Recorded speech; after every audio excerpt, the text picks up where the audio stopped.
बिस्मिल्लाहिर्रहमानिर्रहीम। मकतूबात इमाम रब्बानी मुजद्दिद अल-फ़सानी शेख अहमद फ़ारूक़ सरहिंदी रहमहुल्लाहुल बारी, दफ्तर अव्वल, हिस्सा दोम, मकतूब नंबर 59। ये मकतूब शरीफ सैयद महमूद साहिब की तरफ सादिर फरमाया गया है और इस मकतूब शरीफ में हज़रत मुजद्दिद अल-फ़सानी रहमहुल्लाह आप मुबारक फ़रमाते हैं कि इंसान को तीन चीज़ों से खलासी नहीं है, कोई चारा नहीं है। ये तीन चीज़ें उन पर लाजिम है। ये तीन चीज़ें इल्म, अमल और इखलास, ये तीन चीज़ें इंसानों पर लाज़मी है। और जब ये तीन चीज़ें किसी इंसान को मुयस्सर हो तो उनको अल्लाह करीम निजाती अबदी भी इनायत फ़रमाता है। उनके दोनों जहानों की निजात भी इन तीन चीज़ों के साथ वाबस्ता है। और इस मकतूब शरीफ में आप बयान फरमाते हैं कि निजात तब मुतसव्वर होगी, निजात तब होगी जब कि आप अहले सुन्नत वल जमात की अक़ीदा जो साफ़ सुथरा है उस अक़ीदे के साथ वाबस्ता रहेंगे। इसके अलावा जब आप अहले सुन्नत वल जमात के अक़ीदे से नहीं होंगे तो निजात मुतसव्वर नहीं है। और इस मकतूब शरीफ में आप ये भी फरमाते हैं कि इल्म और अमल ये दोनों कहाँ से हम लेंगे? ये हम शरीयत गुर्राए मुहम्मदी सल्लल्लाहु अलैहि वसल्लम से लेंगे। दो चीज़ें हम शरीयत मुतहरा से लेंगे और तीसरी चीज़ हम कहाँ से लेंगे? तीसरी चीज़ जो इखलास है वो हम सूफिया किराम के रस्ते और तरीक़े पर चलने से हासिल करते जाएंगे। मकसद ये नहीं है, अभी बाद में आपको बताएंगे, मकसद ये नहीं है कि इल्म शरीयत अलग चीज़ है और सूफिया का तरीक़ा अलग चीज़ है। फरमाते हैं कि इल्म और अमल तुझे, इल्म आपको मिल जाएंगे मिसालन फ़िक़्ह की किताबों से, आपको अक़ायद की किताबों से मिलेंगे और आपको अमल के बारे में कुरान और अहादीस तय्यबा बार बार अमल के बारे में कहते जाएंगे। ये दो चीज़ें तो आपको यहाँ से मिल जाएंगी।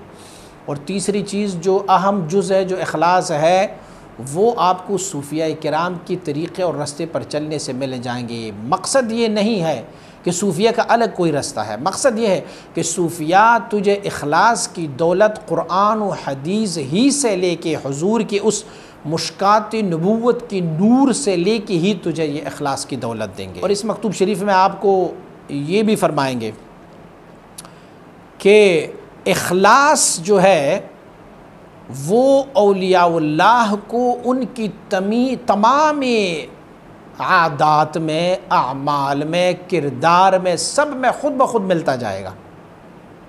अल्लाह के जो वली होते हैं उसकी हर अमल में इखलास बज़ात ख़ुद मौजूद होता ही है कि रब ने उसे इखलास की दौलत से सरफराज फरमाया हुआ है। तो सैयद महमूद साहब ने जो हज़रत इमाम रब्बानी मुजद्दिद अल-फ़सानी रहमतुल्लाह तआला को मकतूब लिखा था, तो उस मकतूब में आपने उनको अर्ज़ की थी कि हुज़ूर मुझे आप कुछ नसीहत फ़रमाएँ, कुछ नसीहत फ़रमाएँ कि जिस पर मैं अमल करूँ और मुझे दारैन की कामयाबी मिल जाए। तो आप फ़रमाते हैं, नसीहत सुन लो।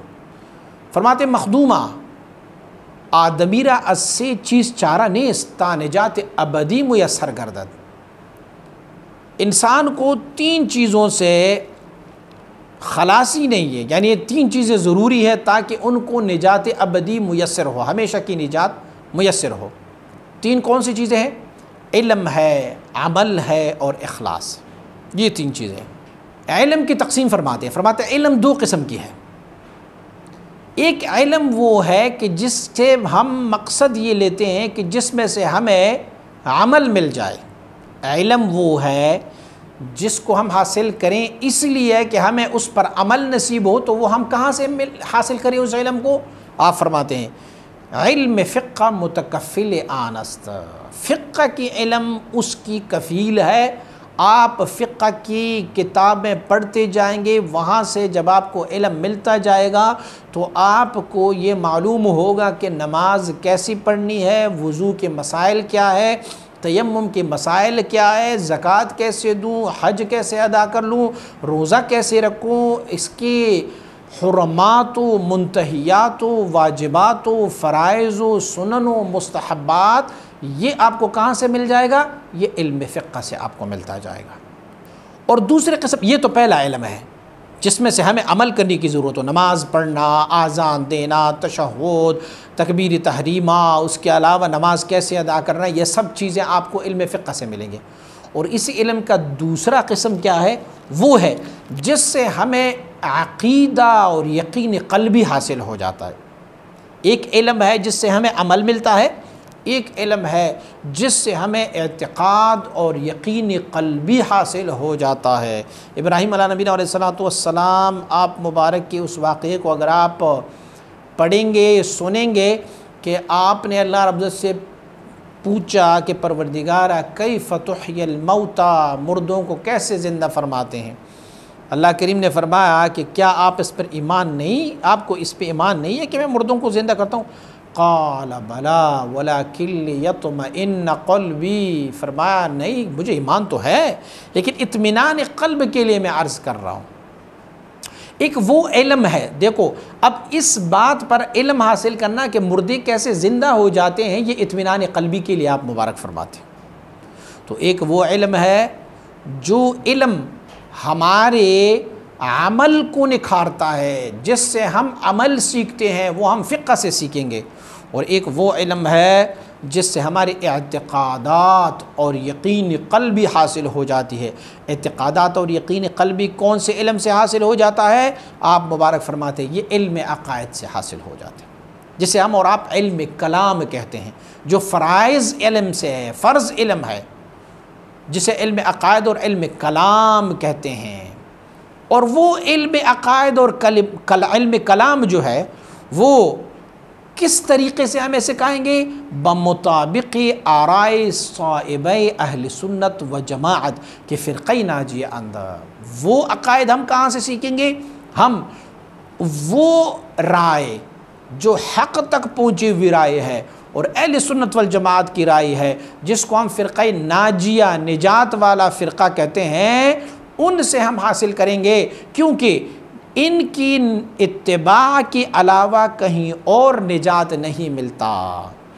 किसी का अक़ीदा अल्लाह के ज़ात में ख़राब होगा, किसी का अक़ीदा अल्लाह की सिफ़ात के बारे में ख़राब होगा, किसी का अक़ीदा मलाइका के हाल में ख़राब होगा, किसी का अक़ीदा हुज़ूर की शान में, किसी का अक़ीदा जो है वो अल्लाह के नबियों के शान में, किसी का अक़ीदा जो है वो खुलफ़ाए राशिदीन के हक़ में, किसी का अक़ीदा सैयदना अबू बकर, सैयदना उमर, सैयदना उस्मान और सैयदना अली के बारे में, किसी का अक़ीदा अशर मुबशरा के बारे में ख़िलाफ़ होगा, किसी का अक़ीदा जो है वो क़ुरआन के बारे में ख़राब होगा, किसी का अक़ीदा कहाँ, किसी का अक़ीदा कहाँ ख़राब होगा। तो सही अक़ीदा हमें कहाँ से मिल सकता है? अहले सुन्नत वल जमाअत से। अब आप सोचेंगे कि अहले सुन्नत वल जमाअत तो सारे अपने आप को अहले सुन्नत वल जमाअत कहते हैं, उसे भी मुनहसिर फरमाया। वो अहले सुन्नत वल जमाअत जो हमारे चार इमामों की तक़लीद करते हैं, चारों में से किसी एक की तक़लीद करते हो, चारों इमामों को बरहक़ जानता हो, वो कौन है? वो अहले सुन्नत वल जमाअत है। मा अना अलैहि व अस्हाबी, हुज़ूर ने फरमाया जिस तरीक़े पर मैं हूँ और मेरे सहाबा किराम है। और आप फरमाते हैं अगर सरीमु मुखालिफतस ख़तर दर ख़तर अस्त, अगर एक बाल बराबर, बाल की एक सिर एक नोक के मुकाबिल भी अगर अहले सुन्नत वल जमाअत की अक़ायद के ख़िलाफ़ है तो ये ख़तर दर ख़तर है, ये फिर ख़तरा ही ख़तरा है। और फरमाते हैं अगर किताबों के हवालों से अगर आप देखेंगे तो वो भी मालूम है, लेकिन फरमाते ये चीज़ कि अगर आप अहले सुन्नत वल जमाअत की अक़ायद की एक बाल बराबर भी इधर उधर हो जाएंगे तो ख़तरा ही ख़तरा है। फरमाते ये मुझे अल्लाह रब्बुल इज़्ज़त ने कश्फ़ सहीह और इल्हाम सरीह से बताया है। तो जब ये चीज़ साबित हो गई कि अहले सुन्नत वल जमाअत के अक़ीदे से एक बाल बराबर भी इधर उधर जाना ख़तरा है, तो फिर ये भी समझ लो फ़तूबा लिमन वफ़्फ़िक़ लिमताबिअतिहिम, खुशखबरी है, खुशहाली है उन बंदों के लिए कि जो अल्लाह उनको तौफ़ीक़ दे कि अहले सुन्नत वल जमाअत की मुवाफ़िक़ करें, इनकी मुताबिअत कर लें और इनकी तक़लीद पर मुशर्रफ़ हो जाए। इनकी तक़लीद पर मुशर्रफ हो जाए। और हलाकत है उन लोगों के लिए जो अहले सुन्नत वल जमात के मुखालिफत करते हैं और इनसे दूर जाते हैं, इनसे आज़ल करते हैं, एअतिज़ाल करते हैं और या रफ़द करते हैं। एअतिज़ाल से मुराद और मकसूद मुअतज़िला है, फ़िरक़े मुअतज़िलिया, और रफ़द से मुराद राफ़िदिया, शिया का जो राफ़िदी गुरु है उसकी तरफ इशारा फरमाते। यानी अगर अहले सुन्नत वल जमात की इन चारों इमामों को नहीं मानते तो वो मुअतज़िली है। और इमामों के मानने वाले भी लोग ऐसे हैं कुछ कि जो राफ़िदी है।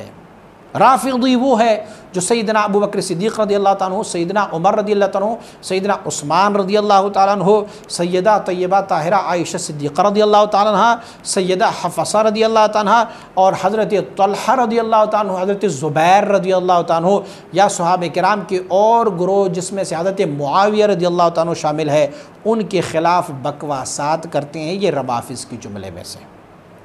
तो आप फरमाते हैं ना तो मुअतज़िली निजात में है और ना राफ़िदी निजात में है। निजात में कौन है? निजात में वही लोग हैं जो सहाबा किराम रिज़वानुल्लाह अलैहिम अजमईन के शान में भी अच्छा अक़ीदा रखता हो और जो हज़रात अहले बैत अतहार रिज़वानुल्लाह अलैहिम अजमईन के ज़ात अक़दस में भी अच्छा अक़ीदा रखता हो। इससे बढ़कर और क्या अच्छाई हो सकती है कि जिन हस्तियों के बारे में मेरा मुस्तफ़ा करीम सल्लल्लाहु अलैहि वसल्लम फरमाते हैं कि अल्लाह अल्लाह फ़ी अस्हाबी ला तत्तखिज़ूहुम अरदम मिन बअदी फ़मन अहब्बहुम फ़बिहुब्बी अहब्बहुम वमन अबग़दहुम फ़बिबुग़दी अबग़दहुम व ख़ैरुल क़ुरूनि क़र्नी सुम्मा अल्लज़ीना यलूनहुम सुम्मा अल्लज़ीना यलूनहुम। हुज़ूर फरमाते अल्लाह अल्लाह अल्लाह से डरो मेरे सहाबे किराम के बारे में। ला तत्तखिज़ूहुम अरदम मिन बादी, मेरे बाद उनको अपनी बहतानात और अपनी इल्ज़ामात का निशाना उनको ना बनाओ। फ़मन अहब्बहुम फ़बिहुब्बी अहब्बहुम, जो उनसे मोहब्बत करते हैं वो दरअसल में मेरी मोहब्बत की वजह से उनसे मोहब्बत करते हैं। वमन अबग़दहुम फ़बिबुग़दी अबग़दहुम, जो उनसे बुग़्ज़ रखते हैं वो दरअसल में मेरे साथ बुग़्ज़ रखते हैं, तो तब उनके साथ बुग़्ज़ रखते हैं ना, मेरे यार है, मेरे सहाबा है, तो इसीलिए उनसे बुग़्ज़ रखते हैं। बाज़ी को मानना और बाज़ी को न मानना मतलब क्या है? बाज़ी दीन को मानना होता है और बाज़ी को नहीं मानना। मैं जिस हस्ती को, जिस बंदे को नहीं मानता ना, तो उनके कौल को भी मैं रद्द कर लेता हूँ। जो अहादीस हमें सैयदना अबू बकर सिद्दीक़, सैयदना उमर फ़ारूक़, सैयदना उस्मान गनी, सैयदना अली मुर्तज़ा, सैयदना इमाम हसन, सैयदना इमाम हुसैन, सैयदना तल्हा, सैयदना ज़ुबैर, सैयदा आयशा सिद्दीक़ा, सैयदा हफ़सा रिज़वानुल्लाहि ताला अलैहिम अजमईन, इन सारों से जो अहादीस हमें मरवी है, मैं इन हस्तियों को अगर ना मानूँ अल-आज़म बिल्लाह, तो फिर मैं उनकी इस रवायत शुद्ध अहादीस को भी नहीं मानूँगा। तो फ़लिहाज़ा ये दीन न मानने की बात है। वख़रज अन ज़ुमरतिहिम, ये लोग जो है ये अहले सुन्नत वल जमात के ग्रोह से निकल गए हैं, ये गुमराह है और गुमराह हो चुके हैं। उन्होंने क्या किया? इनमें से बाज़ी जो है फ़अनकुरू रुयता, बाज़ी उसमें से ये है कि वो अल्लाह की रुयत की इनकार करते हैं। वो कहते हैं अल्लाह की दीदार हो ही नहीं सकते। कुछ ऐसे हैं और कहते हैं न जन्नत में हो सकता है, न कहीं कुछ कहीं भी नहीं हो सकता। और कुछ जो है वो शफ़ाअता, उन्होंने हुजूर की शफ़ाअत का इनकार किया हुआ है। मुअतज़िली जो है वो हुजूर की शफ़ाअत का इनकार करते हैं, कहते हैं हुजूर शफ़ाअत नहीं कर सकते। और कुछ उनमें से ये है कि जिनसे ये बात पोशीदा हो गई है कि सोहबत की फ़जीलत क्या है, सहाबे किराम ने जो हुजूर की सोहबत इख्तियार की है उस सोहबत की फ़जीलत क्या है, भूल गए हैं इस बात को। ज़रा ये तो समझो ना कि हुजूर के साथ ईमान की हालत में जिन जिन लोगों ने सोहबत फरमाई है उनकी फ़जीलत फिर क्या होगी। और वो लोग जो है सहाबे किराम की फ़जीलत के मुनकर हो गई। ये कौन लोग है? ये रवाफ़िज़ है। ये कुछ सहाबे किराम की फ़जीलत के मुनकर है, बल्कि ऐसी भी है आजकल हमारे दौर में तो एक सुन्नी जो अपने आप को सुन्नी कहते हैं, उन्होंने भी एक किताब लिखी है। उसने 73 सहाबा किराम को सहाबियत मानने से ही इनकार कर दिया है। बहुत ही सहाबी है ही नहीं, क्यों नहीं सहाबी? कहते हैं ये मुनाफिक है, अल-आयाज़म बिल्लाह। मुनाफिकीन की निशानदेही रब्ब कायनात ने फरमाई थी और मेरे मुस्तफ़ा करीम ने अपनी हयात तय्यबा में उनको निकाल दिया था। मस्जिद नबवी शरीफ में खड़े हो के उनको निकाल दिया था। उनकी निशानदेही अल्लाह करीम ने फरमाई थी। कुछ लोग तो ये है कि वो सहाबा किराम की फ़जीलत बयान करते करते वो महरूम हो जाता है, अहले बैत अतहार की मोहब्बत से महरूम हो जाते हैं। आपको मालूम है ना, वो ऐसे लोग भी मौजूद हैं। ऐसे भी लोग मौजूद है कि नाम भी सहाबा के नाम पे रखते हैं और फ़ज़ाइल भी सहाबा किराम के बयान करते हैं और दरजात भी सहाबा किराम के बयान करते हैं, लेकिन वो लोग जो है वो महरूम रहते हैं अहले बैत अतहार की मोहब्बत से। ये भी अहले सुन्नत वल जमात नहीं है। अहले सुन्नत वल जमात सहाबा किराम रिज़वानुल्लाह अलैहिम अजमईन की फ़ज़ल की कायल है और अहले बैत अतहार रिज़वानुल्लाह अलैहिम अजमईन की फ़जीलत की कायल हैं। और फिर वो लोग जो है वह मवद्दत औलादिल बुतूल सैयदा तय्यबा ताहिरा फ़ातिमा ज़हरा रज़ियल्लाहु तआला की औलाद की मोहब्बत से वो लोग महरूम होते हैं। फ़ज़ाइल तो बयान करते हैं सहाबा किराम की और उनसे मोहब्बत भी जताते हैं, सारा कुछ करते हैं, लेकिन अहले बैत अतहार से दिल में बुग़्ज़ रखते हैं, उनकी मोहब्बत उनकी दिल में नहीं होती। तो ये लोग क्या है, ये दोनों गुरु जो है फ़ामुनिउ अन खैरिन कसीरिन, वो उन तमाम खैरात से, उन तमाम बेहतरियों से, उन तमाम नेकियों से जो बहुत बड़ी है, उन सारों से ये महरूम हो गई है। कौन सी नेकियां? जो अल्लाह करीम ने अहले सुन्नत वल जमात को इनायत फरमाए। कितना साफ़ सुथरा अक़ीदा है, किसी सहाबी पर उंगली नहीं उठाते क्योंकि मेरे रसूलुल्लाह सल्लल्लाहु अलैहि वसल्लम के सहाबी है। किसी अहले बैत अतहार में से किसी पर भी तनकीद और जरा नहीं करते, इसलिए कि ये मेरे मुस्तफ़ा करीम के अहले बैत अतहार है। प्यारा सच्चा सुच्चा अक़ीदा। सैयदना मुआविया रज़ियल्लाहु ताला अन्हु को भी मानते हैं, सैयदना इमाम ज़ैनुल आबिदीन को भी मानते हैं, सैयदना इमाम हसन को भी मानते हैं, इमाम हुसैन को भी, सैयदना अली अल मुर्तज़ा को भी मानते हैं, अबू बकर सिद्दीक़ और सैयदना उमर और सैयदना उस्मान रज़ियल्लाहु ताला अन्हु सब को मानते हैं, सबसे मोहब्बत करते हैं। मोहब्बत अहले बैत और मोहब्बत सहाबा की दो अजीम दौलतें यकजा करते हैं, तो ये अहले सुन्नत वल जमात है। अच्छा, तो आप फरमाते हैं कि देखो मैं आपको एक मसला और समझा देता हूँ। किसी को अबू बकर सिद्दीक़ रज़ियल्लाहु ताला अन्हु से अदावत और बुग़्ज़ हो ना, और वो ये नारा लगाए कि ला इलाहा इल्लल्लाहु मुहम्मदुर रसूलुल्लाह अली वलीउल्लाह व वसीयुहु, और उसके बाद ये नारा लगाए व खलीफतुहु बिला फ़सल, तो सैयदना अबू बकर सिद्दीक़ रज़ियल्लाहु ताला की खिलाफत जो अव्वली खलीफा है उनको रद्द करते हैं और सैयदना अली करमल्लाहु वजहू को खलीफे बिला फ़सल, यानी अगर तीनों खुलफा आए हैं तो ज़ोर ज़बरदस्ती करके आए हैं। तो आप फरमाते हैं मैं तुम्हें समझा देता हूँ। फरमाते वत्तफ़क़तिस्सहाबतु अला अन्न अफ़ज़लुहुम अबू बकर सिद्दीक़ रज़ियल्लाहु ताला, सहाबा किराम सारों ने इत्तिफ़ाक़ किया था। यार उम्मत की इजमा को तुम मानते हो कि उम्मत की इजमा भी कोई चीज़ है, सहाबा किराम के इजमा को नहीं मानते।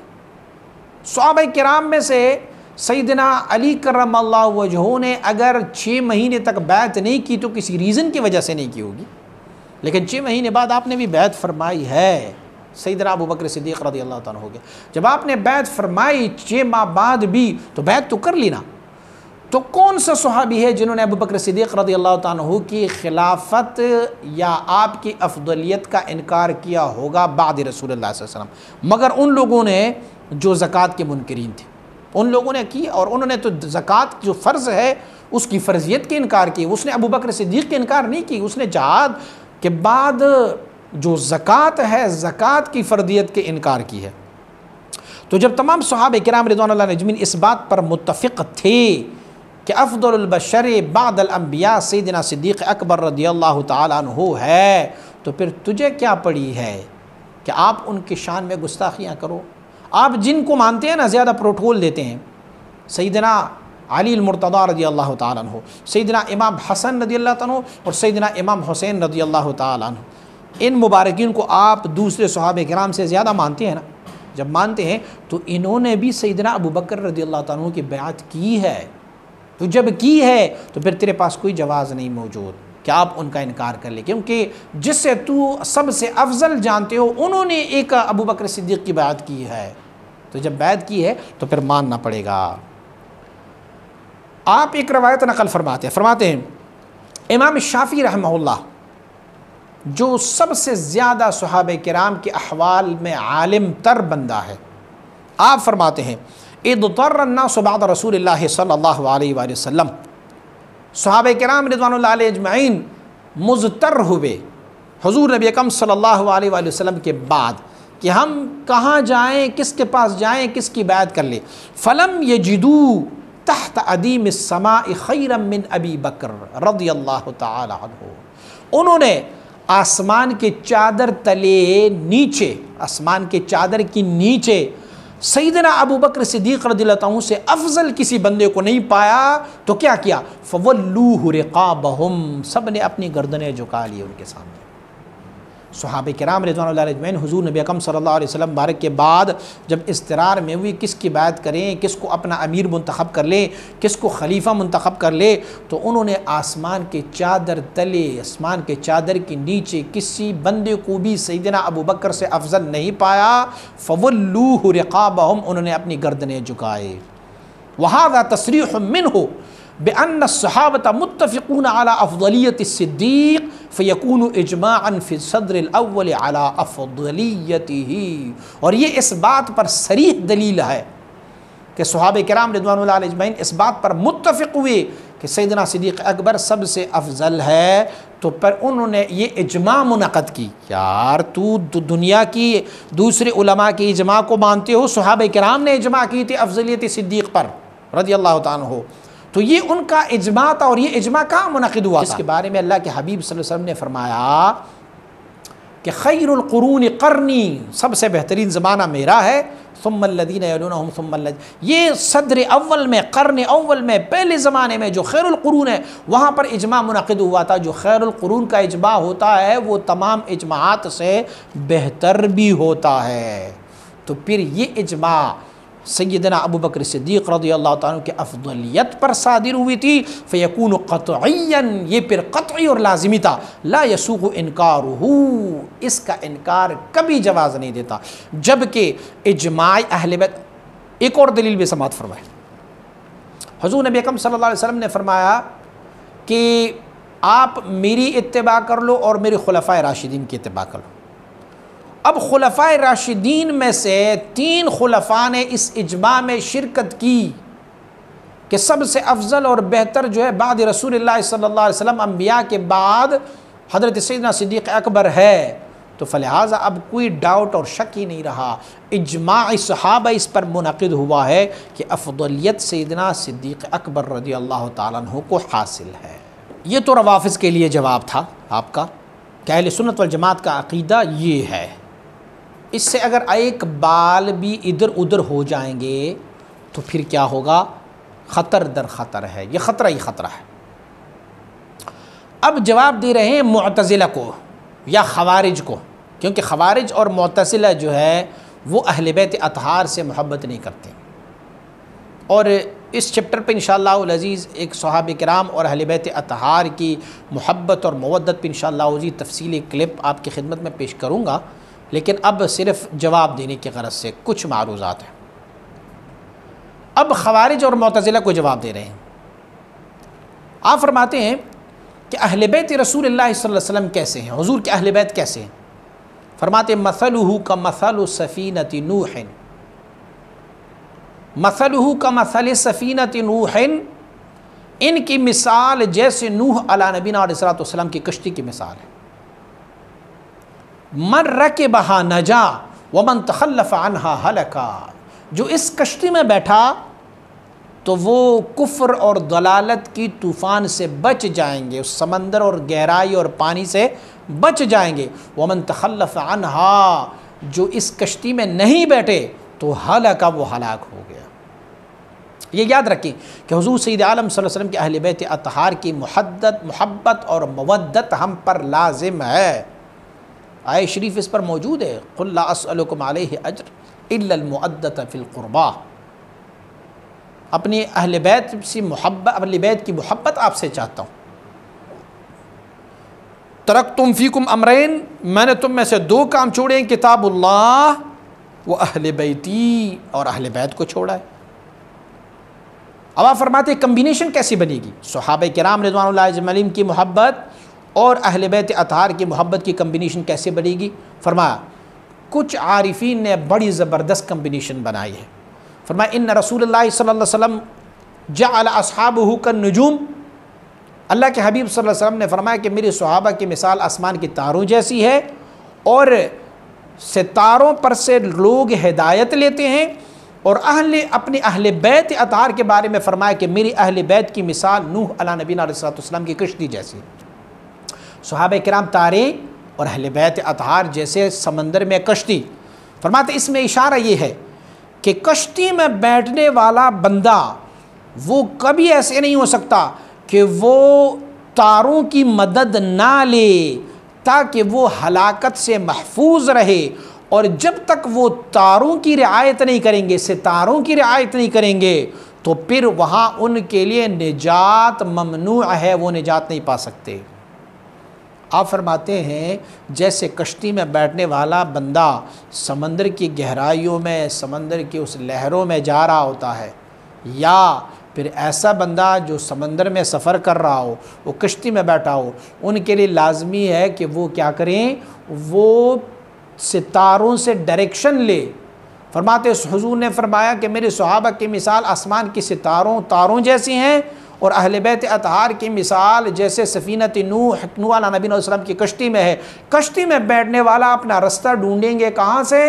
तारों से, तारों से पता करें। और आजकल की जदीद दौर में भी जो है हमारे जो रास्तों का तयन करते हैं वो भी मदद लेते हैं तारों से, ये भी मुसल्लम बात है। तो अगरचे नेविगेशन सिस्टम आया हुआ है और सारी जदीद चीज़ें आई हुई है, लेकिन फिर भी वो तारों की मदद लेते हैं। उनमें से नेविगेशन सिस्टम वाले भी, उनमें से आप नासा को देख लें, वो भी तारों से मदद लेते हैं।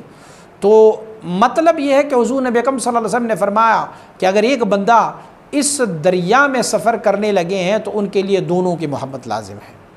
वो सितारों से भी मोहब्बत रखें और कश्ती से भी मोहब्बत रखें। और ये भी याद रखें कि इनकार कुछ सहाबा किराम से, ये तमाम से इनकार है। एक सहाबी से, दो सहाबा से, तीन सहाबा से इनकार करना, ये दरअसल में ऐसे हैं जैसे सारे सहाबा किराम से इनकार। क्यों? फ़इन्नहुम फ़ी फ़ज़ीलत सुहबत खैरिल बशर मुश्तरिकून, क्योंकि ये सब जो है हुज़ूर नबी अकरम सल्लल्लाहु अलैहि वसल्लम की सोहबत मुतहरा में मुश्तरक है, शरीक है। अबू बकर, उमर, उस्मान और अली रिज़वानुल्लाहि तआला अलैहिम अजमईन, इन्होंने भी हुज़ूर की सोहबत इख्तियार की है, और सैयदना मुआविया रज़ियल्लाहु अन्हु ने भी इख्तियार की है। हज़रत इमाम हसन और इमाम हुसैन रज़ियल्लाहु अन्हु इन्होंने भी इख्तियार की है। तो सोहबत की फ़जीलत में सारे शामिल है, और सोहबत की जो फ़जीलत होती है वो तमाम फ़ज़ाइल और कमालात से बढ़कर है। फरमाया मैं आपको मिसाल से समझाई दूँ कि सोहबत की क्या फ़जीलत है।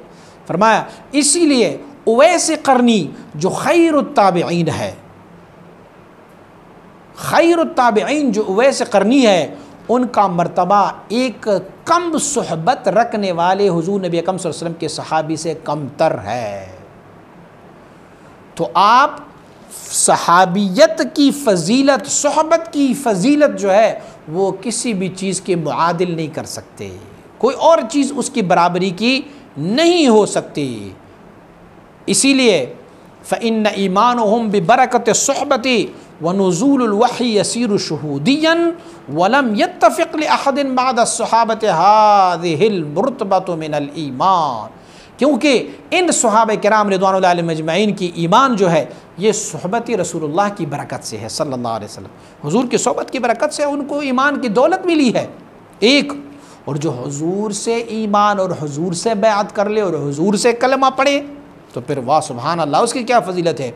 और फिर जो है वही नाजिल होती थी उनके सामने, उनकी आंखों के सामने, वो शहूदी वही होती थी, वो देख रहे थे कि हुज़ूर पर वही नाजिल हो रही है। लेकिन ये दो काम जो है सहाबा किराम रिज़वानुल्लाहि अलैहिम अजमईन के बाद किसी और के नसीब में नहीं हुई। चाहे कितनी भी फजीलत वाला बंदा है, चाहे वो हज़रत इमाम शाफ़ी है, चाहे वो हज़रत इमाम अबू हनीफ़ा है, इमाम अहमद इब्न हम्बल है, इमाम मालिक है, हज़रत वैस करनी है, शेख अब्दुल कादिर जिलानी है, फिर हज़रत मुजद्दिद अल-फ़िसानी है, शाह नक्शबंद है, हज़रत शेख शहाबुद्दीन सहरवर्दी है, मुईनुद्दीन अजमीरी है, जो भी है वो इस सोहबत की बरकत से महरूम है, जो सोहबत की बरकत सहाबा किराम रिज़वानुल्लाह अलैहिम अजमईन को हासिल थी। और वल अमाल मुतफ़र्रिअतुन अलल ईमान कमालुहा अला हस्ब कमालिल ईमान। सुभान अल्लाह। और अमल जो है उनकी फ़जीलत भी उनकी ईमान के मुकाबले में होती है। जो सोहबत रसूलुल्लाह में जो अमल करते हैं ना, हम जो सोहबत रसूलुल्लाह से महरूम है, हमारे और उनके दरमियान अमल का कितना फ़र्क है। आप समात फरमाएँ कि हुज़ूर नबी अकरम सल्लल्लाहु अलैहि वसल्लम ने अपनी सहाबा किराम की जो हुज़ूर की शहूद में, आपके मुशाहिदे में जो आपकी सोहबत से बहरवर है, उनके अमल के बारे में फ़रमाया कि अगर मेरे सहाबा एक मुठ जौ अल्लाह की राह में सदका दे और दूसरे उहुद की पहाड़ जितना सोना सदका दे तो ये दोनों बराबर नहीं है। इस एक मुठ जौ को फजीलत है उहुद की पहाड़ जितने सोने पर। क्यों? उन्होंने हुज़ूर नबी अकरम सल्लल्लाहु अलैहि वसल्लम बारक के साथ वक्त गुजारा है, तो उनकी तोफ़ैल अल्लाह करीम ने उनके अमल में भी इतनी फजीलत दी है। अच्छा, अब दोनों ग्रोहों के दरमियान एक और भी नज़ा है। वो कहते हैं कि ये आपस में सहाबा किराम लड़े थे, कौन हक़ पर था कोई ना हक़ पर था, क्यों लड़े थे, कैसे लड़े थे, आपस में इनकी जंगें हुई हैं, मुनाज़ात है, मुशाजरात है। तो मुअतज़िला और ख़वारिज कहते हैं देखो वो लोग जो है वो हज़रत अली करमल्लाहु वजहू से अपना मुतालिबा कर रहे थे, अली करमल्लाहु वजहू उनके मुतालिबों को पूरी नहीं कर रहे थे। वो कहते हैं, रवाफिज़ कहते हैं कि अली करमल्लाहु वजहू के फ़ज़ाइल है, वो लोग उनके मुकाबले में आए थे। तो हम अहले सुन्नत वल जमात का अक़ीदा क्या होना चाहिए? हमारा अक़ीदा भी समात फरमाए। वमा जरा बैनहुम मिनल मुनाज़ात वल मुहारबात, जो उन अल्लाह के बंदों के दरमियान, जो सहाबे किराम के दरमियान जो मुनाज़ात आए हैं, जो उनकी लड़ाइयाँ हुई, फ़महमूलन अला महामिलिन सालिहतिन व हिकमिन बालिगतिन, वो हम हमल करते हैं नेक हमल पर और नेक हिकमत पर उसे हमल करते हैं। हम कहते हैं उनकी नफ्स की वजह से उनकी लड़ाइयाँ नहीं हो रही थी, अपनी बादशाही चमकाने के लिए उनकी लड़ाइयाँ नहीं हो रही थी। एक मोमिन मुसलमान की कौल में तावील की गुंजाइश है, आम मोमिन मुसलमान के कौल की तावील की गुंजाइश है। तो सहाबा किराम रज़ियल्लाहु ताला अन्हुम जितने अफजल बशर, वो जो बेहतरीन लोग हैं, उनके आमाल में क्या तावील की गुंजाइश नहीं है? उनके आमाल में भी तावील की गुंजाइश है।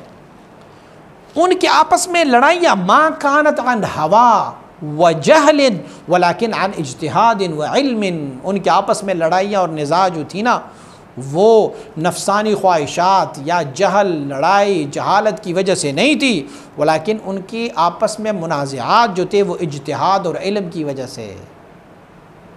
आप देखें कितनी मुशाजरात और मुनाज़ात आजकल के दौर में मालूम है सबको। वो भी कहते हैं मैं हुजूर की उम्मती हूँ, ये भी कहते हैं मैं हुजूर की उम्मती हूँ। उनका अपना एक ओपिनियन होता है, अपना एक ओपिनियन होता है। वो उस पर काफिर का फतवा देते हैं, वो उस पर काफिर का फतवा देते हैं। अगर बस चले तो एक दूसरे का गला घूंटेंगे। अगर आजकल के दौर में ये है तो सहाबा किराम रिज़वानुल्लाह अलैहिम अजमईन के दौर में जो मुनाज़ात और मुशाजरात और आपस में उनकी लड़ाइयाँ और झगड़े जो हुए थे, वो जहल, स्टेटस, बादशाही, सुल्तनत हासिल करने के लिए नहीं थी, बल्कि वो इज्तिहाद और इल्म की वजह से है। इमाम अबू हनीफा रहमतुल्लाह अलैह का इज्तिहाद कुछ है, इमाम शाफी रहमतुल्लाह अलैह का इज्तिहाद कुछ है। अब आप देखें हज़रत इमाम अबू हनीफा रहमतुल्लाह बारी, आप मुबारक फरमाते हैं जो बंदा सोए और सोकर उठे तो उन पर वज़ू लाजिम है। पहलू के बल सोए या तकिया लगा के सोए तो वज़ू लाजिम है। अगर वो इसी हालत में जाके नमाज़ पढ़ेंगे तो बग़ैर वज़ू के उसने नमाज़ पढ़ी है। और आपको मालूम है कि बग़ैर वज़ू के क़स्दन जो बंदा सजदा लगाए तो वो दायरा इस्लाम से ख़ारिज हो जाता है। उलमा ने उस पर कुफ्र का फ़तवा लगाया हुआ है। जबकि दूसरे जानिब हम देखते हैं इमाम शाफ़ी रहमतुल्लाह आप मुबारक फरमाते हैं कि नहीं जी, नींद से वज़ू नहीं टूटती, लिहाजा वो उठ के सीधा जो है नमाज़ पढ़ते हैं। अगर आप कहेंगे कि यार ये तो इमाम अबू हनीफा साहब के मसलक में काफिर है और इमाम शाफ़ी साहब के मसलक में मुसलमान है, तो ऐसे क़तअन नहीं है। क्योंकि कुफ्र जो है या हराम जो है उसी को कहते हैं जिसमें मुत्तफ़क़ुन अलैहि हो। तमाम मकातिब फ़िक्र का इत्तिफ़ाक़ उनके कुफ्र में हो, ख़वारिज और रवाफ़िज़ की नहीं, अहले सुन्नत वल जमात की तमाम मकातिब फ़िक्र की हो उसमें, जबकि एक मकतबा फ़िक्र उसे बग़ैर वज़ू वाला समझता है, दूसरा मकतबा फ़िक्र वाला उसे वज़ू वाला समझ रहा होता है। तो ये इज्तिहादी इख्तिलाफ़ है। सहाबा किराम रिज़वानुल्लाह अलैहिम अजमईन में भी ऐसी इज्तिहादी इख्तिलाफ़ थे। व इन अख़्तअ बअदुहुम फ़िल इज्तिहाद फ़लिल मुख़्ती दरजतुन अयज़न इंदल्लाहि सुब्हानहु व तआला। सुभान अल्लाह। आप फरमाते हैं अगर एक मुज्तहिद अपने इज्तिहाद में ख़ता भी हो जाए ना, तो तब भी अल्लाह करीम उसे एक दर्जा दे देता है। वो दर्जा क्या है? वो उनकी इज्तिहाद का दर्जा है। उसने कोशिश की है, दीन के बारे में सोचा समझा, वक्त गुजारा, फिर जाके इज्तिहाद किया, तो इज्तिहाद की वजह से अल्लाह करीम अगरचे वो ख़ता पर भी हो, लेकिन रब कायनात उसे एक अजर अता फरमा देता है। और अगर वो अपने इज्तिहाद में हक़ पर पहुँच जाए तो अल्लाह करीम उसे 2 दर्जात दे देते हैं। एक दर्जा उनकी इज्तिहाद का, दूसरा दर्जा उनकी हक़ पर पहुँचने का है। हाज़ा हुवा तरीक़ुल वसत बैनल इफ़रात व तफ़रीत अल्लज़ी अख्तारहु अहले सुन्नह वल जमाआ। ये वो दरमियानी रास्ता है जिसे ना इफ़रात है और ना तफ़रीत है, ना उसमें बहुत ज़्यादा हद से ज़्यादा इफ़रात हो, ना हद से ज़्यादा तफरीत हो। ये बैन बैन रास्ता जो है वो अहले सुन्नत वल जमात का तरीक़ा ये है। वहुव तरीक़ुल अस्लम वस्सबीलुल अहकम। ये तरीक़ा जो है बड़ा सालिम तरीक़ा है और बड़ा महकम रास्ता यही है। इसी तरीक़े और इसी रास्ते को अहले सुन्नत वल जमात कहते हैं कि हम अल-आज़म बिल्लाह अगर मुशाजरात और सहाबा किराम रिज़वानुल्लाह अजमईन के आपस में जो मुनाज़ात आए हैं, एक को कहें कि भाई ये तो बिल्कुल नाजायज़ था और दूसरे को कहें कि ये जायज़ था, तो फिर हम भी अहले सुन्नत वल जमात नहीं रहेंगे। हम कहेंगे जो मुशाजरा बैन मुआविया और बैन अली रिज़वानुल्लाह ताला अलैहिम अजमईन इनके दरमियान आए थे, वो मुनाज़े और मुशाजरे और मुजादिले में हज़रत अली करमल्लाहु जो हक़ पर थे और हज़रत मुआविया रज़ियल्लाहु तआला ख़ता पर थे। लेकिन मुआविया भी इज्तिहादी ख़ता पर थे, हज़रत अली करमल्लाहु भी इज्तिहाद पर थे। मुआविया रज़ियल्लाहु तआला के इज्तिहाद ख़ता थी और सैयदना अली करमल्लाहु जो के इज्तिहाद हक़ पर थे। हज़रत मुआविया रज़ियल्लाहु तआला को ख़ता पर भी 1 अजर मिला है और सैयदना अली करमल्लाहु जो को हक़ पर पहुँचने के 2 अजर मिले हैं। अब आते हैं अपनी शुरू वाले मसले में कि हमने कहा हुआ था कि इल्म है, अमल है और इखलास है।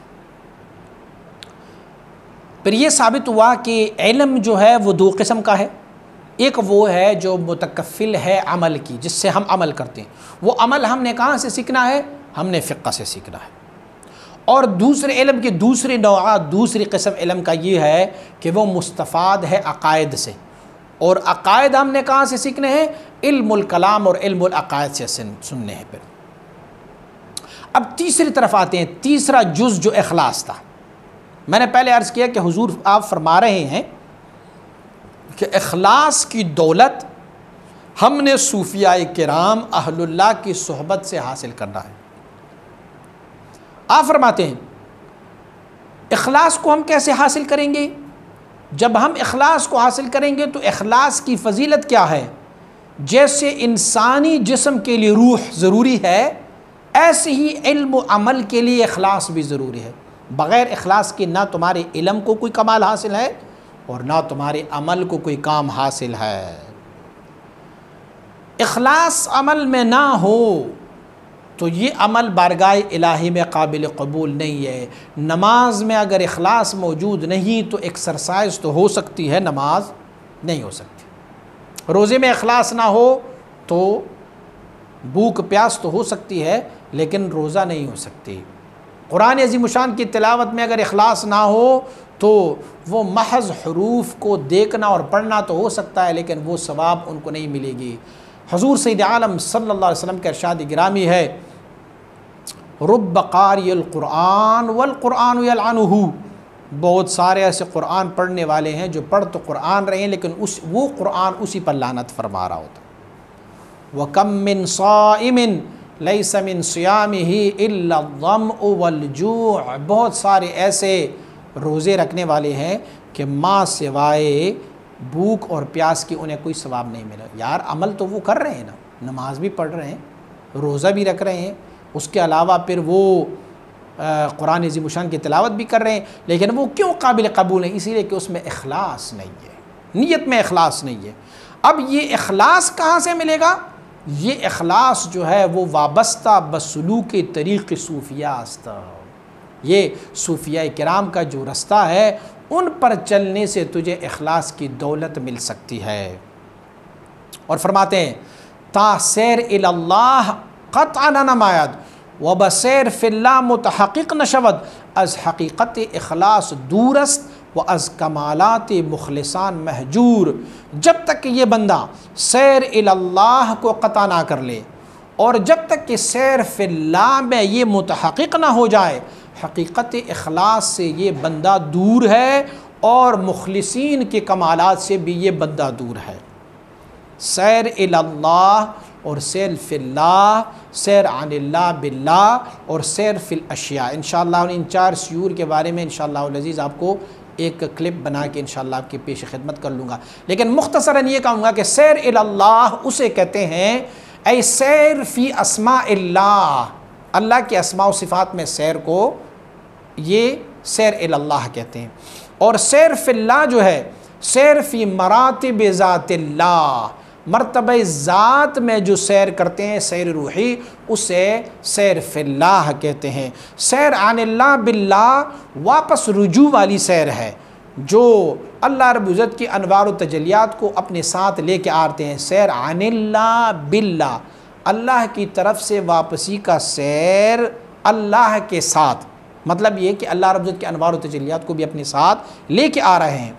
और सैर फ़िल अशिया, फिर कायनात में उनकी सैर होती है, ऐसे सैर नहीं होता कि वो उड़ता हुआ जा रहा है, ये सैर रूही है।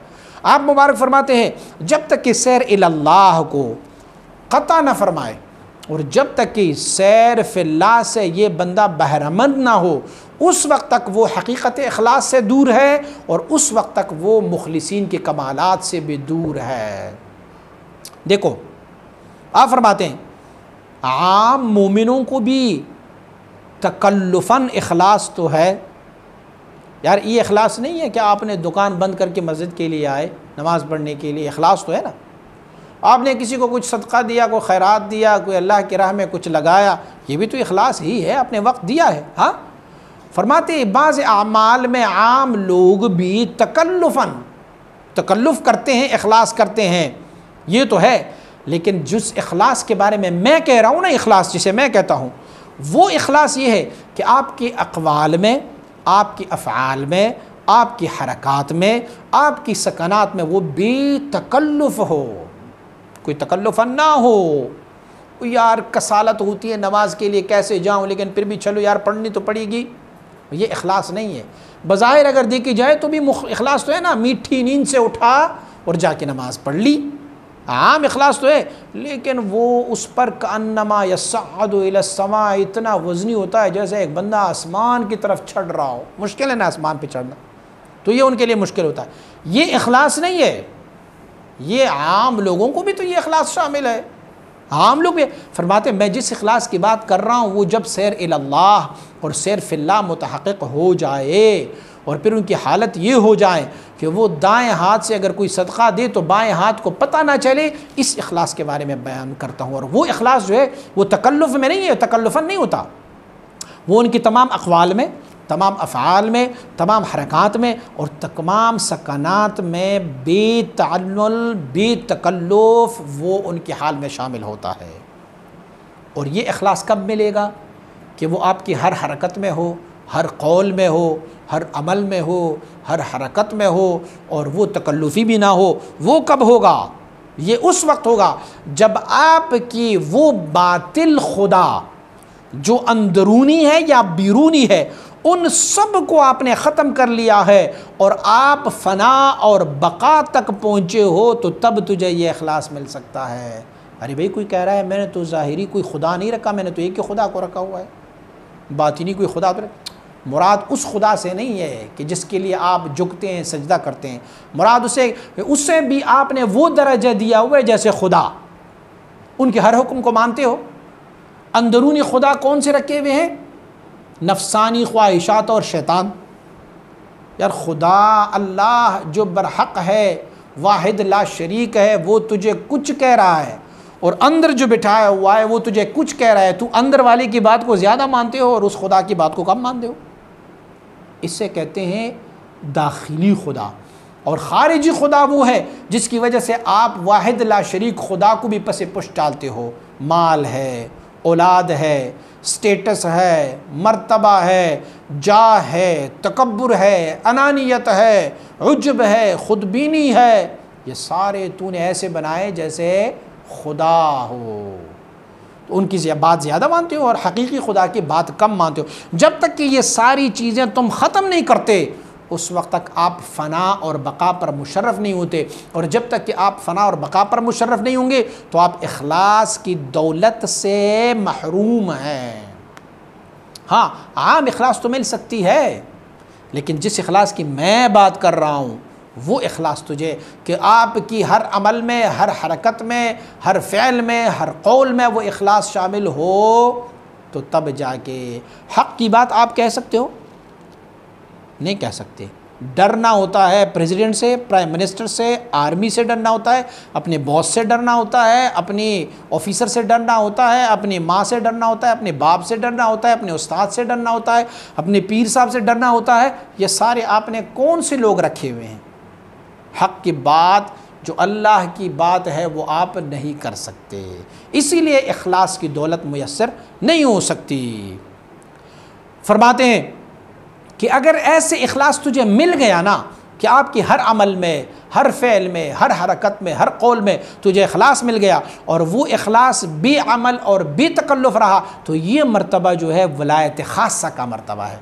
अगर आपको ये चीज़ें हासिल हो गई ना, इस तरह का इखलास हासिल हुआ, तो समझो कि अल्लाह ने तुझे वलायत आम नहीं, आम वलायत तो सारी मोमिन मुसलमानों को है, ख़ास वलायत तुझे मिल जाएगी। ये आपको ख़ास वलायत मिला है। इखलास की बतमहुलु तकल्लुफ़ मुहताजस दवाम नमे पजीरद। सुभान अल्लाह। वो इखलास जो आप तकल्लुफ़न करते हैं वो दायमी नहीं होता, वो आरिज़ी होता है। जिसके लिए आप इखलास कर रहे हो, जब वो बंदा ख़त्म हो जाए, आपकी नज़रों से ओझल हो जाए, तो फिर आप वो इखलास नहीं करोगे। ठीक है ना, वो इखलास आप नहीं करोगे, तो ये दायमी इखलास नहीं है। और फरमाते हैं बेतकल्लुफ़ बूदन दर हसूल दवाम दर कारस कि दर मरतबा हक़्क़ुल यक़ीन अस्त। फरमाते हैं जब बेतकल्लुफ़ होता है तो फिर वो दायमी होता है। इखलास जब बेतकल्लुफ़ हो तो फिर वो दायमी है, और जो दायमी इखलास होता है उसे कहते हैं हक़्क़ुल यक़ीन का मरतबा। हक़्क़ुल यक़ीन का इंशाअल्लाह अज़ीज़ हक़्क़ुल यक़ीन के बारे में भी मैं आपको इंशाअल्लाह अर्ज़ करूँगा। हक़्क़ुल यक़ीन क्या है, आइनुल यक़ीन क्या है, इनके बारे में मैं आपको बता दूँगा इंशाअल्लाह। बस जो अल्लाह के बंदे होते हैं ना, औलियाउल्लाह, वो जो कुछ भी करते हैं अल्लाह ही के लिए करते हैं। ला खौफुन अलैहिम वला हुम यहज़नून। वो किसी की वजह से कुछ नहीं कर रहा, उनका अमल अल्लाह के लिए होता है।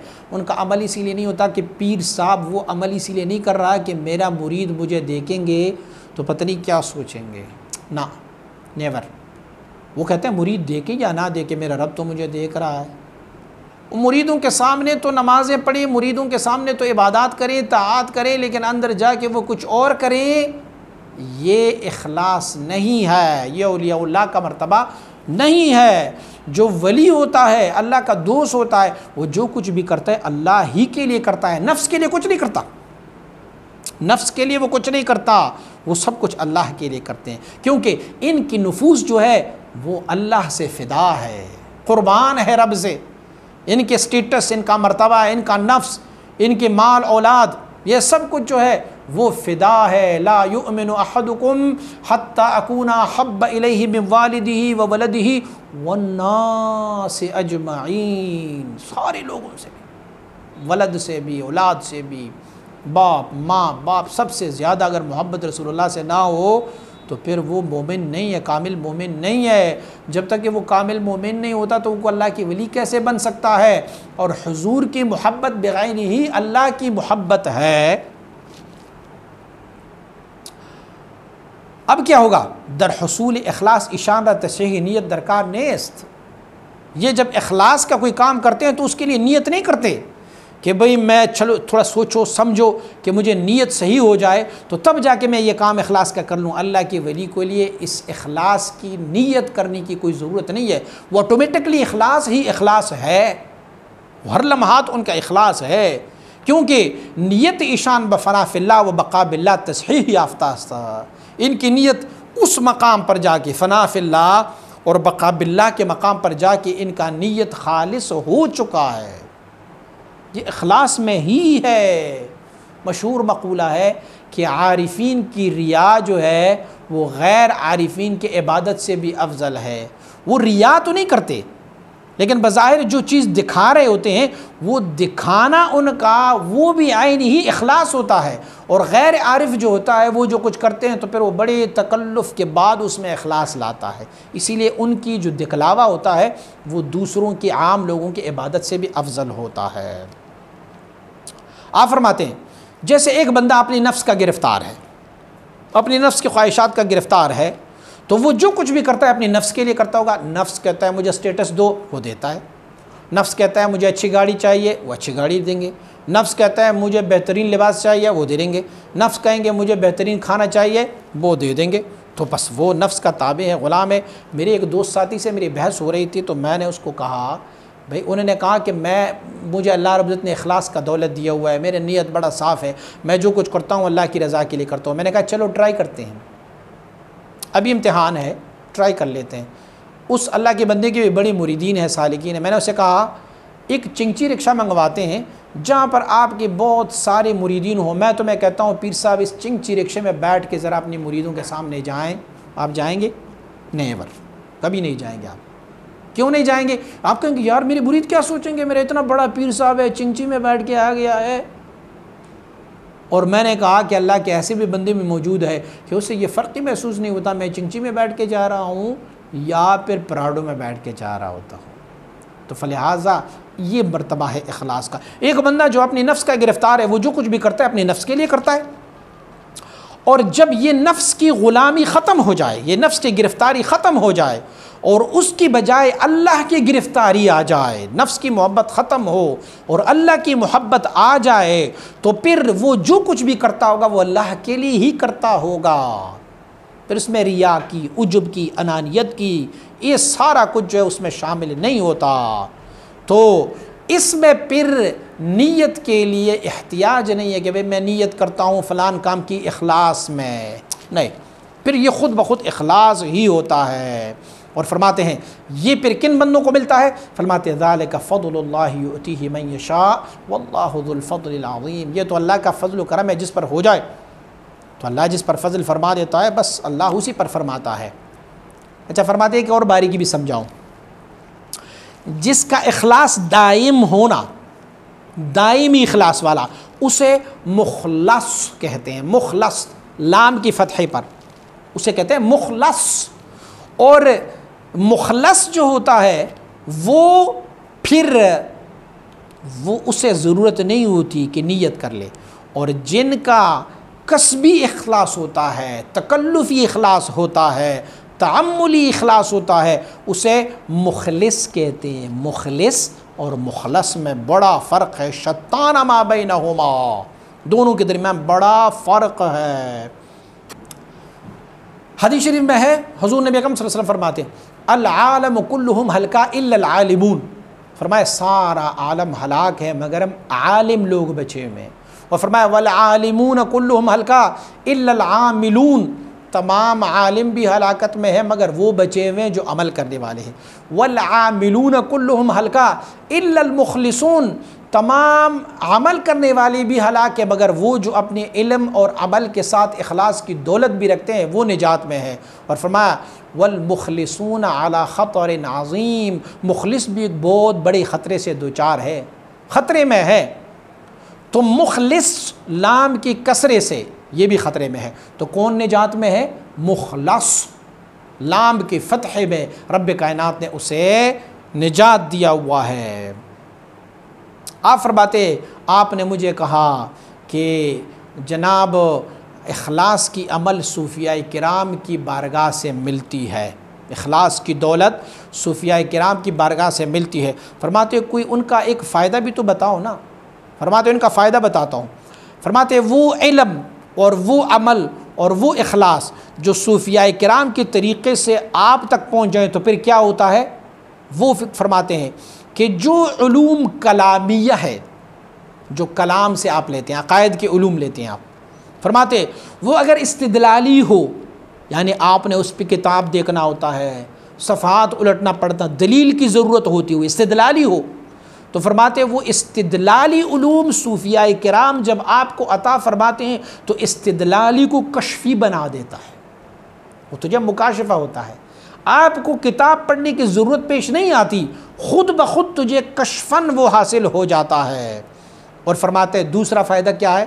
फरमाते वो युस्र तमाम दर आदाय आमाल पैदा में शवद, और फरमाते आपकी तमाम आमाल में आसानियाँ मिल जाती हैं।